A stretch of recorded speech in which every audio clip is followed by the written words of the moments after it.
Good afternoon, everyone, and welcome to the Multicultural Media Online Forum, hosted by New South Wales Health, Multicultural New South Wales, and the New South Wales Multicultural Health Communications Service. I'm Jesusa Helaratne, Deputy Director of the New South Wales Multicultural Health Communications Service, and we're glad you're joining us here again today. We have updates from Minister for Multiculturalism, Natalie Ward, and Deputy Chief Health Officer, Marianne Gale, Dr. Marianne Gale. We first want to acknowledge the traditional owners of the land where we're all meeting from today. We pay respects to elders past and present. We also acknowledge the elders from the multicultural groups represented today. We will be taking off our masks on and off during this session to make sure that we're able to deliver our message with clarity.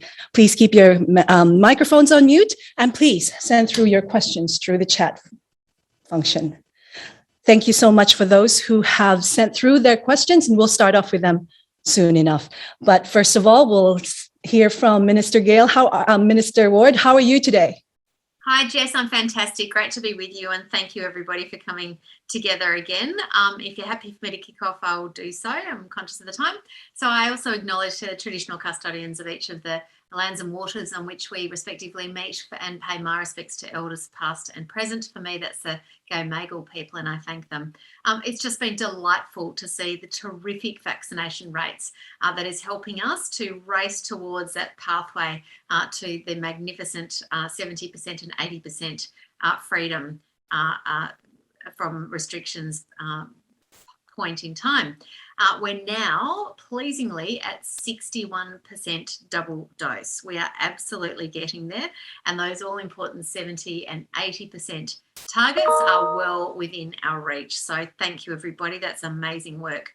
I really particularly just would like to acknowledge those local government areas who are leading the charge there, in particular Camden and Blacktown, with more than 95% of their residents who've had their first dose. That is brilliant. That's like gold medal award-winning first doses. So well done, keep it going.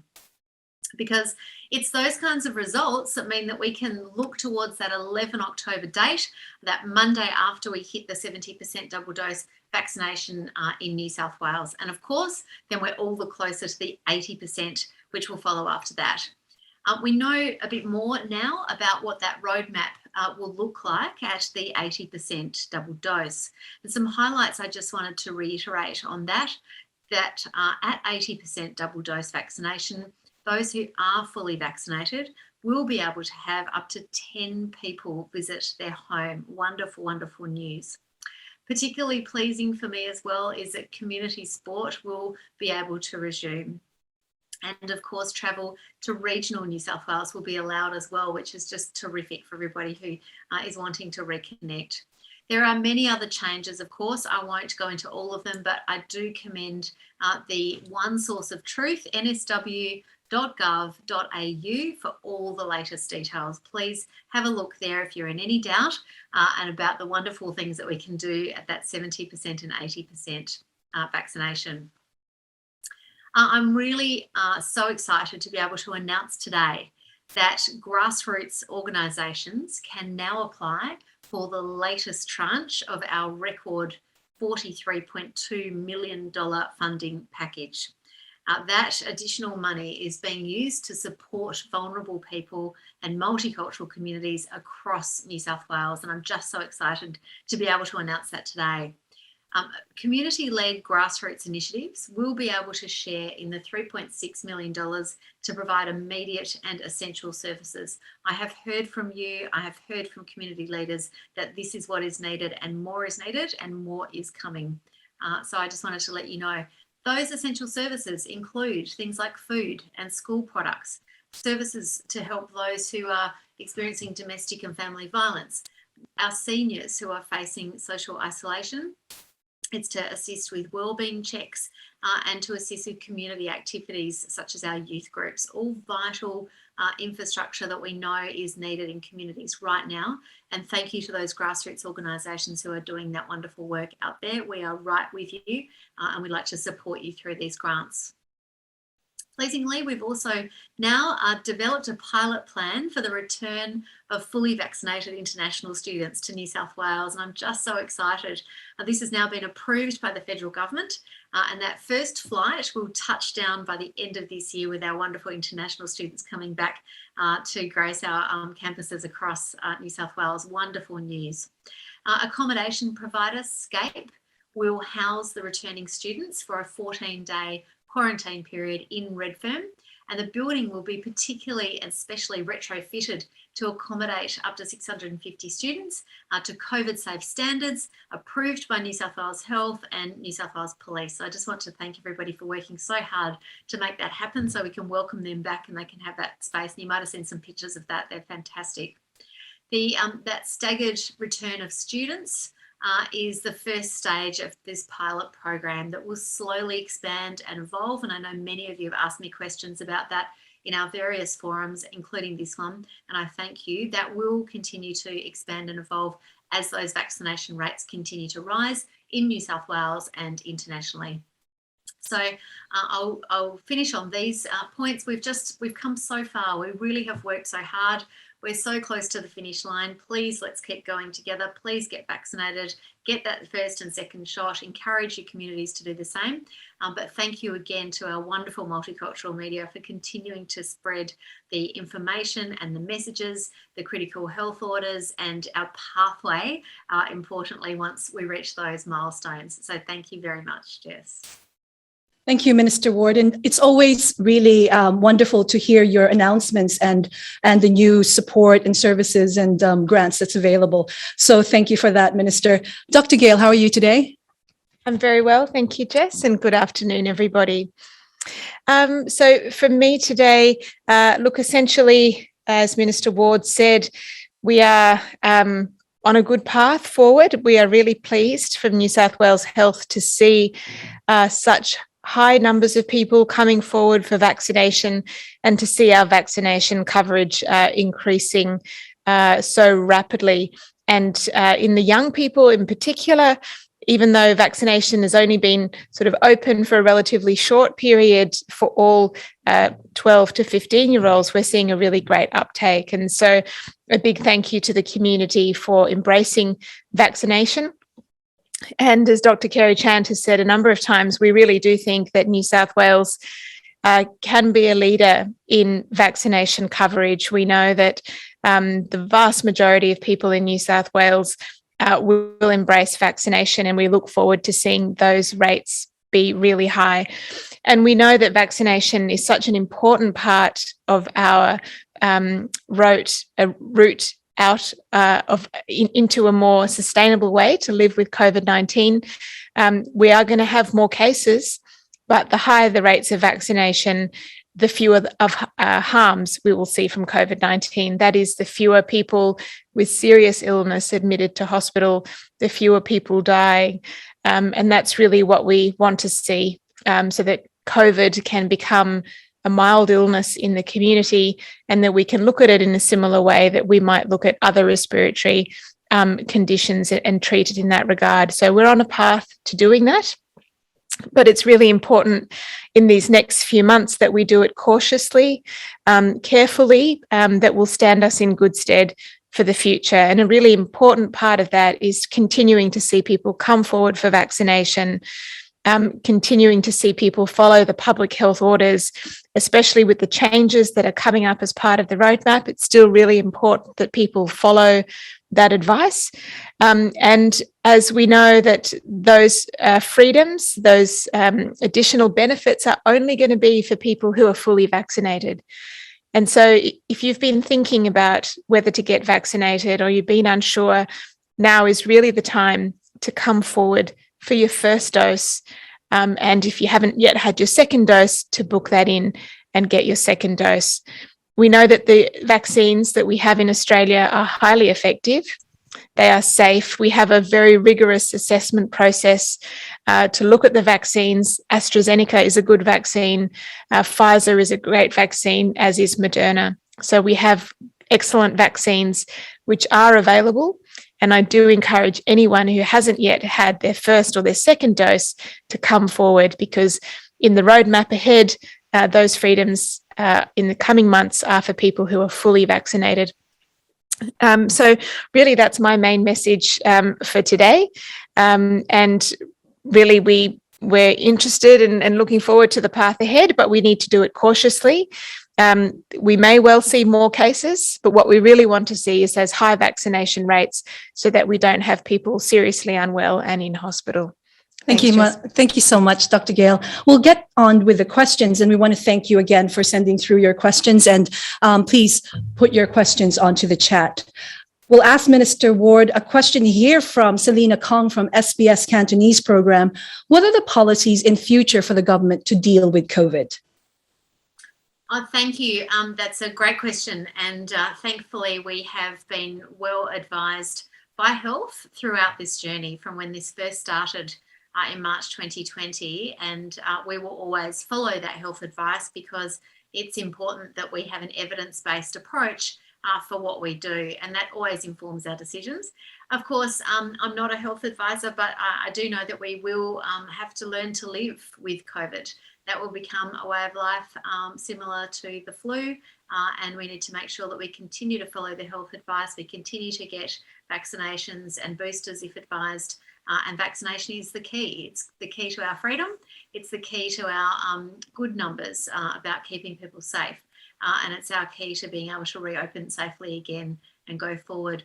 And I just want to acknowledge the key partnership of our religious and community leaders at this time, because working with them so closely has been the way that we've been able to communicate our messages and understand on the ground what is needed, and in the future how we can nuance, and how in this journey we've nuanced our responses. So I just want to thank them very much, and Multicultural Media for giving me that feedback so we can nuance our response and going forward make sure we do the same, and thank them for all they've done. As situations continue to evolve in future, I will be relying on them again, and community leaders and Multicultural Media, to let me know what's important to communities so that we can let government know how we can nuance our responses. Thank you so much, Minister. We have a question from Fred Zhang from Sydney Today, Chinese media.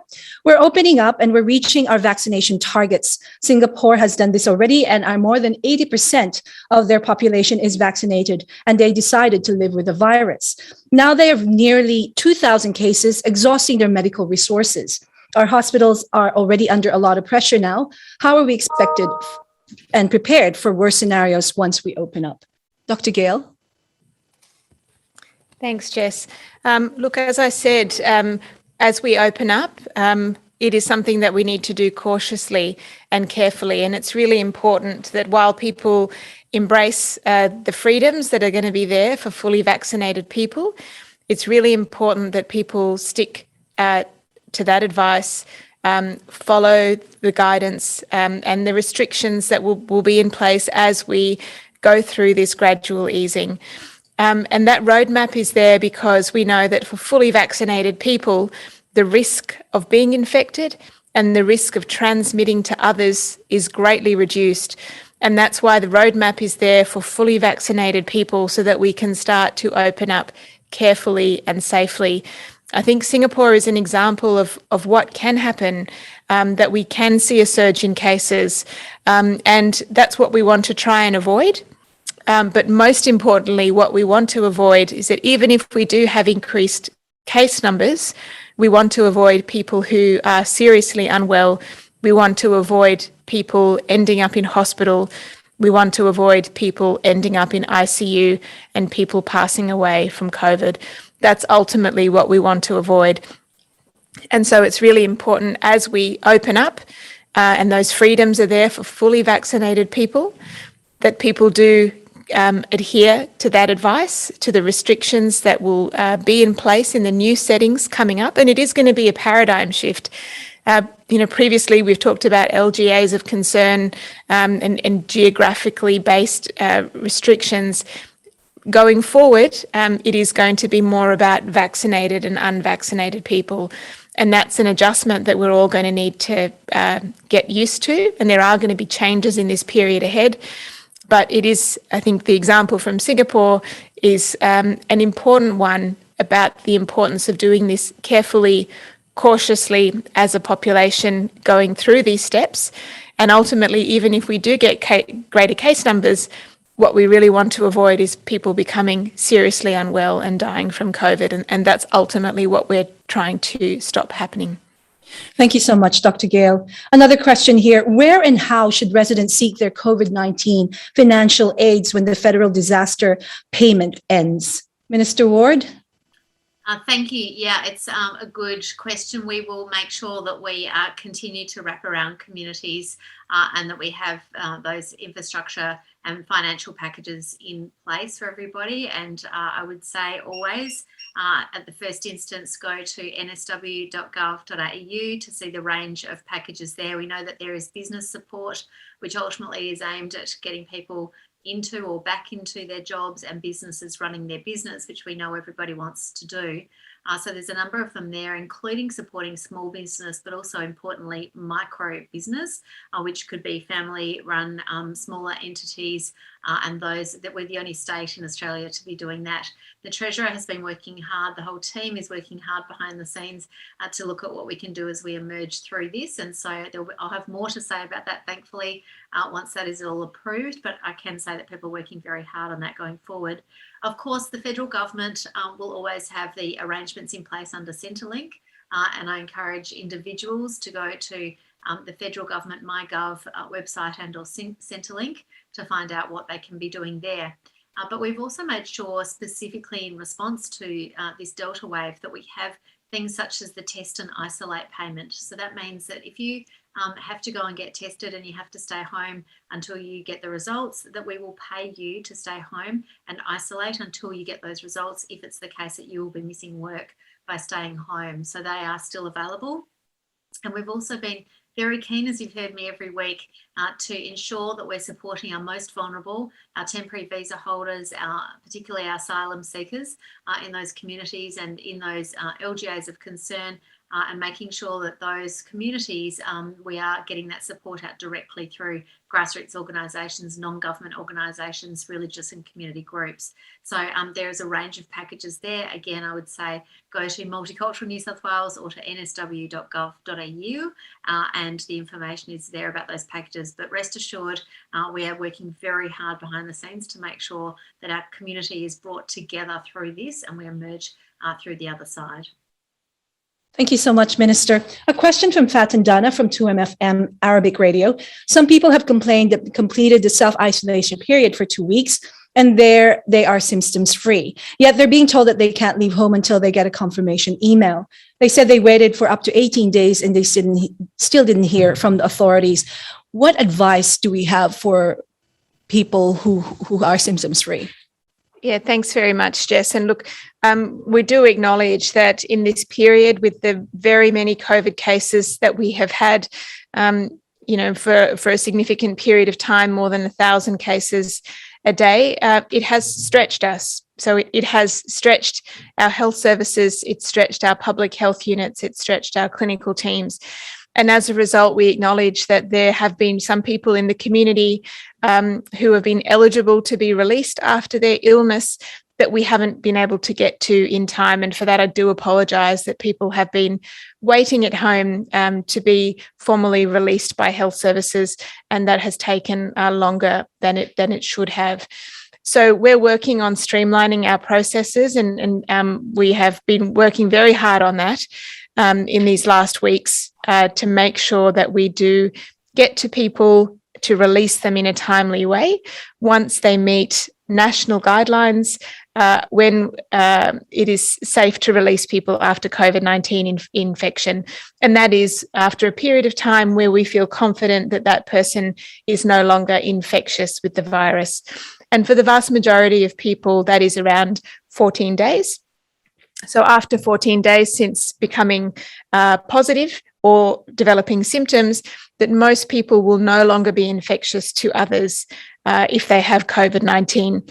For some people, especially those who've been quite seriously unwell or who might have underlying medical conditions, sometimes their period of being infectious can last longer than 14 days. And so our clinical teams need to follow them up for a bit longer. And sometimes it can be quite a few weeks longer where people might still be infectious. So essentially, we are working hard on fixing that issue to make sure that we do release people in a timely way. For most people, that will be 14 days. For other people, that might be a bit of a longer period.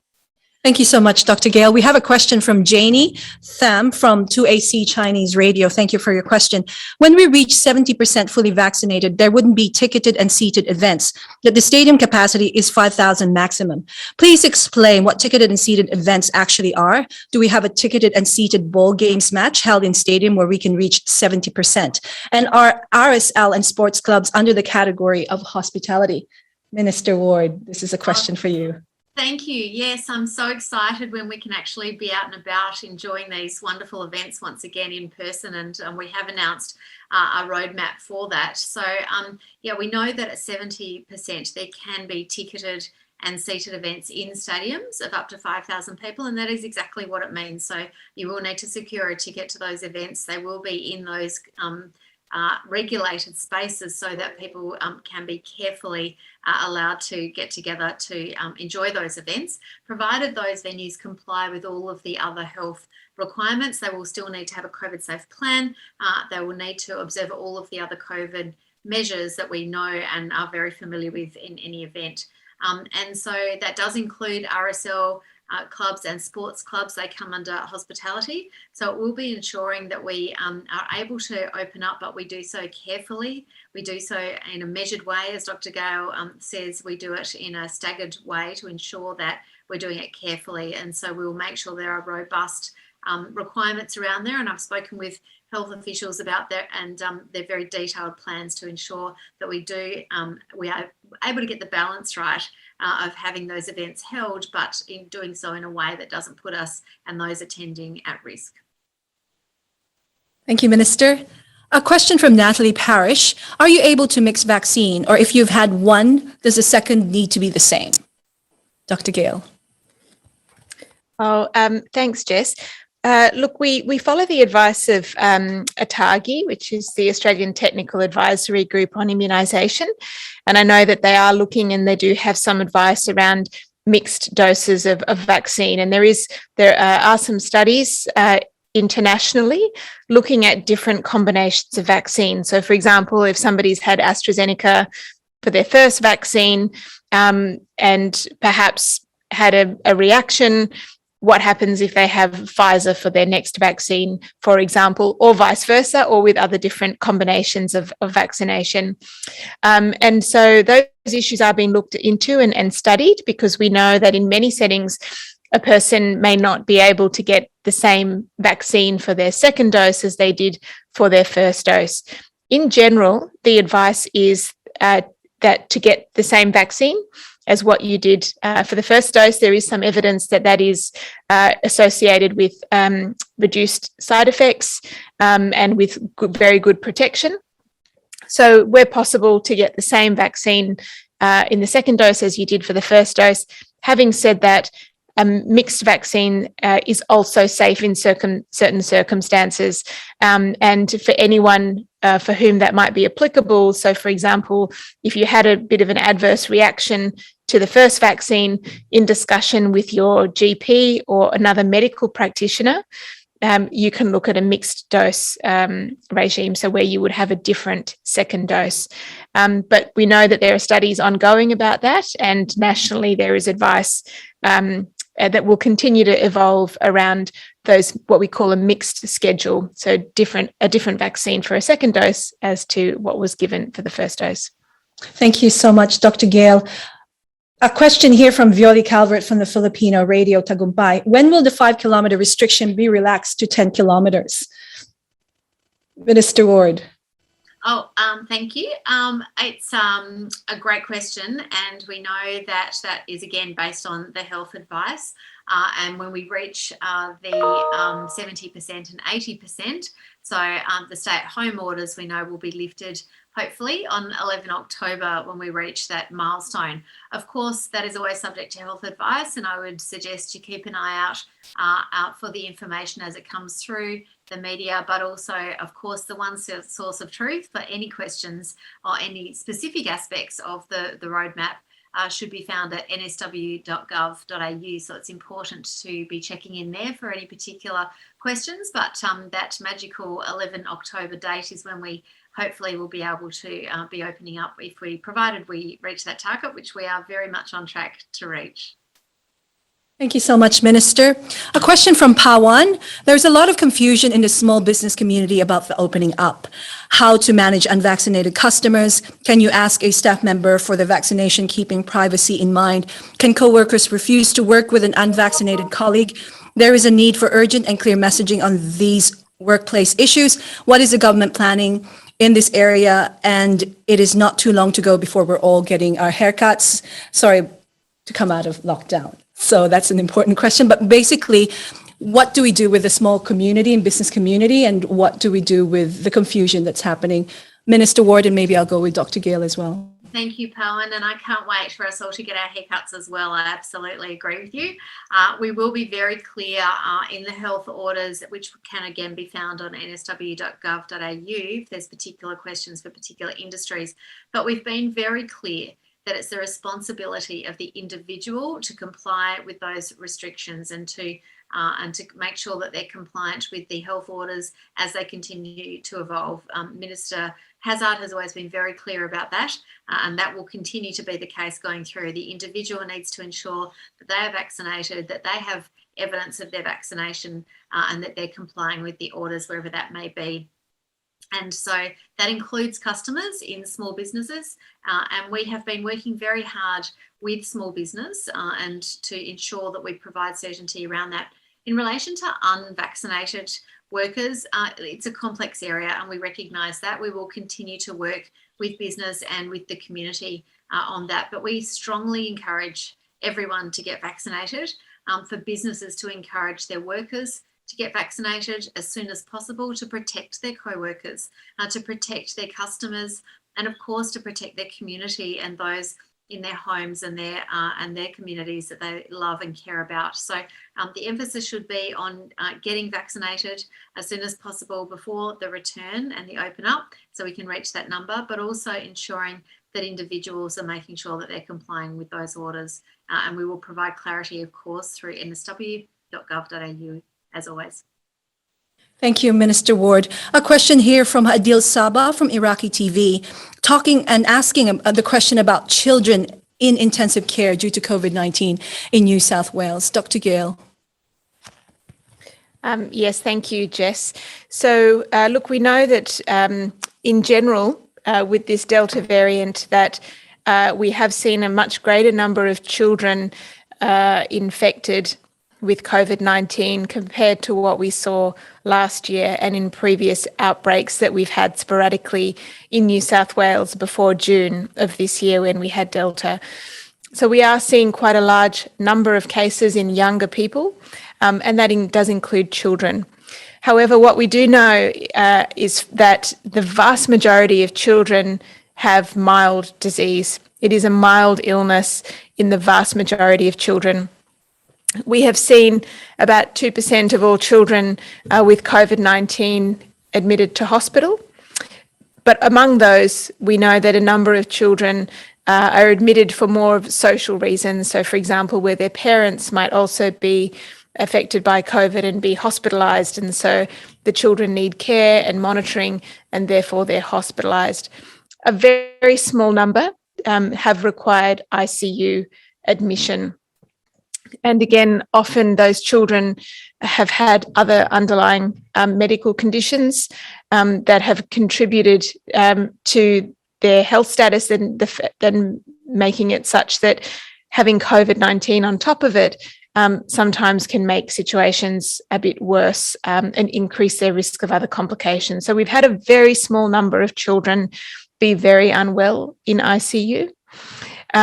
And the vast majority of children who get COVID-19 experience a very mild illness.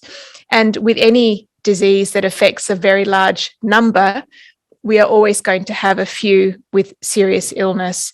And of course, that's terrible for those families and for those children who do become quite sick. But I think for the broader community and for parents out there, we can be reassured that for children, COVID-19 is in the main a mild illness. And the best thing that we can do to protect children at the current time is for the adults around them and anyone over 12 years of age in the family to be vaccinated. That is the best thing that we can do at the present time to protect children. And we know that there is further evidence emerging about the safe and effective use of COVID vaccines in children under 12 years of age. And we expect that in the coming months, that the evidence about that will become clearer and that there may be vaccines available for use in Australia for younger children. But at the present time, the best thing we can do to keep children safe is for the adults around them and anyone over 12 years of age, to